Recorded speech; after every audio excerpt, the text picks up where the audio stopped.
Good afternoon. It's currently 11:48 at night. I just woke up.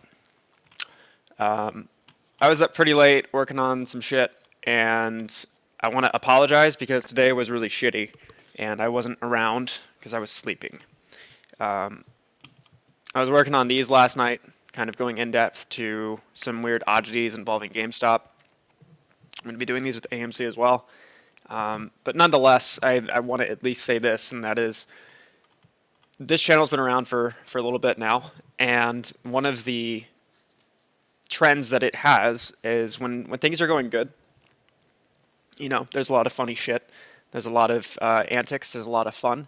When things suck, though, uh, we're working on data, right? And I would go as far as to say that it's very much a coping mechanism because seeing this kind of shit sucks a lot, especially when I'm the guy who is trying to remain an optimist and trying to uh, keep everybody's heads on the right uh, track. And I don't want to be someone that gives unyielded optimism or undeserved optimism. But nonetheless, right now we're going to focus on data. And then when things start going good again, we can still focus on data, but we're gonna celebrate. But after that, if there is more bloodshed, we're just gonna keep working at it, and that's just how it goes. Like I said, I don't know if it's a coping mechanism. I don't know what it is. It's something I've always done in my life. So without further ado, let's go ahead and kind of dive into some shit. AMC, excuse the stripper pole spaghetti shit going on. So let me do this. Let me hide all of these lines right here. This has been something AMC has done for almost 6 months now, and if you just look at it, oh fuck, there we go. It's the same fractalized pattern repeatedly up until this center point, which we've been monitoring for I'd say about a week now. We've actually gone into what appears to be a new trend because you can clearly see how everything becomes an instance of its prior self, but with shorter amounts of time and less verticality. We approached a singularity here, and now we've fallen out of it, which to me is a good thing because no matter where you look at on this chart, there's always the dip before the rip. It even happened back here. Same fractal idea going on with a dip before the rip. So I'm not sure what exactly is happening at this very second because after I'm done recording this, I'm going to go and work on some analysis. I did catch that it appears when you see this this trend break and fall downward, that you'll actually see it's more expected than most people realize, but to see this kind of formation happen. So yeah, that's frustrating. GameStop was at, what was it, 250?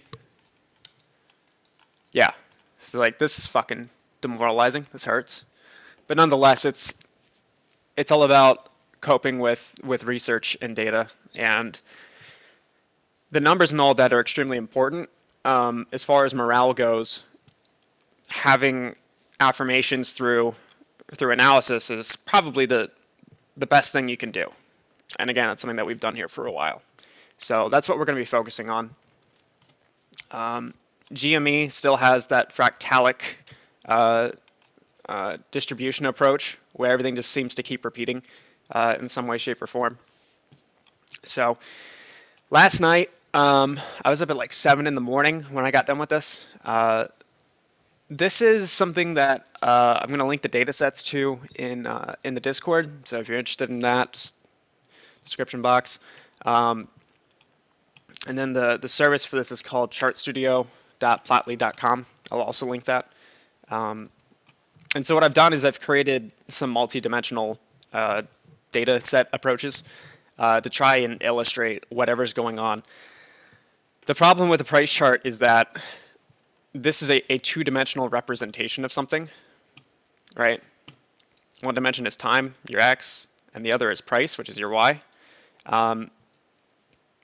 when you are limited to 2 dimensions, and I've had people laugh at me for this before, which is preposterous to me, but nonetheless, this is 2 dimensions, and just like in real life, when you see the shadow of something, it's 2 dimensions. When you integrate a third dimension, this inevitably becomes the shadow of what is 3 dimensions. It doesn't have to literally be 3D like X, Y, and Z manipulable. But if you can track another piece of the puzzle alongside data that binds with your x-axis, there's a lot of really interesting things that come up, and it illustrates a much more accurate picture.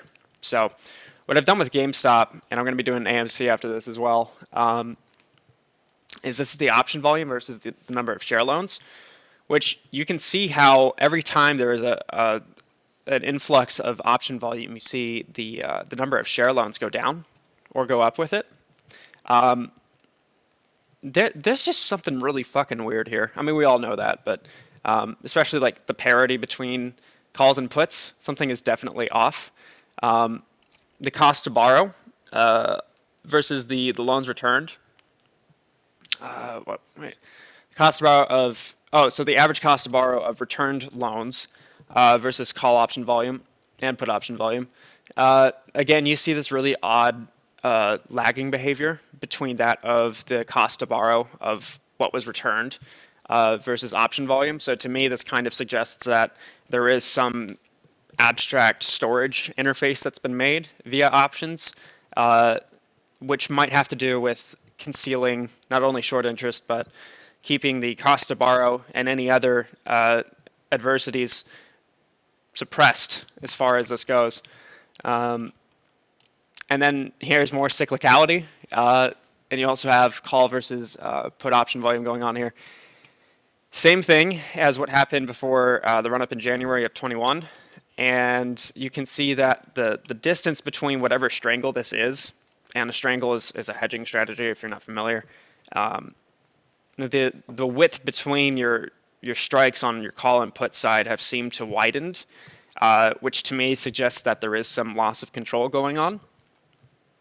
And when you factor that in with just the price chart in general, like don't look at this as a linear representation of what the price has been doing on GameStop, as in this is not what the price chart would look like. But if you were to consider like a floating price range, and then you add this into the representation of the price, it follows it to a T. And throw on top the oddities of volume, something's just really fucking weird. So I'm going to be linking all these data sets down below. It's put options versus price. You see these spikes happen. You know, something's just weird. And finally, this one. This is call option volume relative to price. And you can see how there were these clusters of calls that started to happen after the squeeze in January. And factor in concealment methods of options. Seeing this curve appear, there's just something so fucking weird, man. It's so weird. The last one is this. This is a 4.5 dimensional representation.